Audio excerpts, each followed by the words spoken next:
Hi, it's Cindy Cotton, and I'm here from the Osterville Village Library, and today we're very thrilled to have with us Dr. Meg Mayo-Brown, who's the Superintendent of the Barnstable School Systems, which I am a graduate of many moons ago, and we're thrilled that you would take the time to talk with us today, so welcome. Thank you, Cindy. It's great to be with you. Thanks for having me on today. Thanks. Well, I'd like to talk about the summer reading program. You're getting off to a good start, and we've got a great list of books, and tell us a little about it. So our first initiative is really around a community read. It's the first time we've tried that. It's for all students in kindergarten through fifth grade. We provided a book for every single student in kindergarten through fifth grade. So thousands of books are out there for Fish in a Tree. And they started, you have your copy too, that's great. Students started with their teachers, so they've made their way through probably maybe a quarter of the book or a third of the book. And so we've asked that our students continue to read the book over the summer, whether it's with their parents or family members or caregivers or community partners. So I think it's a great opportunity to engage with the libraries around the community read. So when our students come back in the fall, and I know we'll talk about that in a few minutes, they'll be coming back sort of united around a common read that took place over the summer. Now that's for our elementary students. We have, as you know, reading lists out for students in grades 6 through 12. Right, and that's great. We have the list and we're putting it out in part of our newsletter and Facebook and things like that to make people aware. And I know our library and many other libraries are having a lot of contests and things around the reading program. And I think kids have had so much screen time, they're looking forward to getting back to books. So we're really excited to have a good summer around. I think that's very true, that kids have had a lot of screen time, whether because of remote learning, they've spent a lot of time on screens. And we've heard from our students that there's more reading of books now because they're kind of looking for something other to do than being on a screen. We're all getting tired of screens, right? Great. So do you have any other ideas to help prevent brain drain this summer? Yeah, so we're posting on our website a lot of activities and other we're calling them summer learning opportunities, because we know even in a typical summer, students lose what we refer to as summer learning loss. So reading is such a great way to keep things going.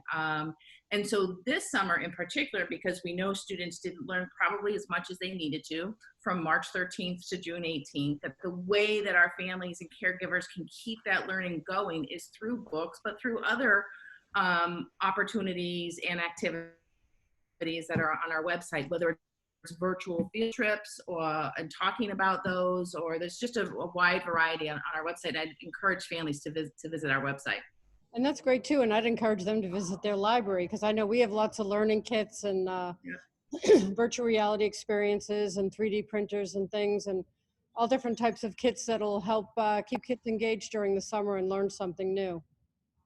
So Right. You brought up the fact that, school come the fall. What's the process of deciding what form school will take for the fall?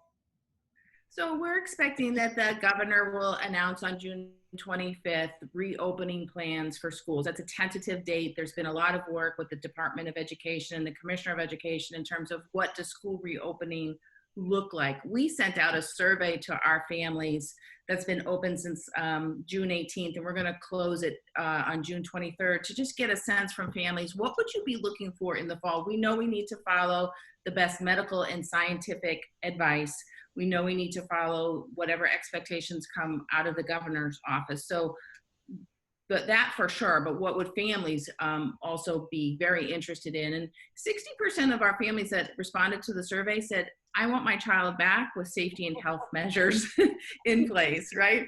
Nothing can take place of that in-person learning. You can have the best distance learning or the best virtual learning or remote learning or whatever you want to call it, but nothing replaces that interaction between teacher and student in a physical environment. So I think we'll see that the state will start to reopen schools in the fall with a lot of physical distancing in place, probably mask wearing. We'll be working with our families and educators and staff to figure out what's best for our local context in Barnstable, and we'll go from there.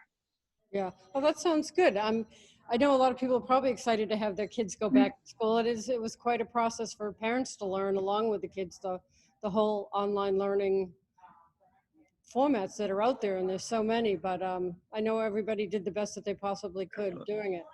And I hope, I know you guys have a great library at the school, and I hope there's things that we can do here to help kids through the school year. And we're open 7 days a week and keep kids challenged and learning. So is there anything else you'd like to add about the schools or anything going on, or No, summertime?